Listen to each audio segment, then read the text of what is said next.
Çfarë kemi arritur? Dhe pse është e rëndësishme kjo që bëjmë?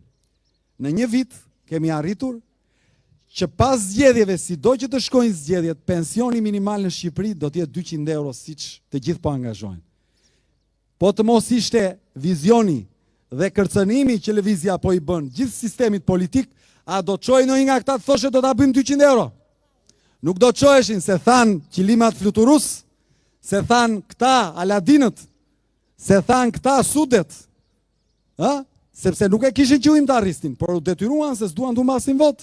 Po më fal, po ne Sudet, që e thoshin vjet s'kish lek, ti Sudja që e thua si vjet ku i gjete?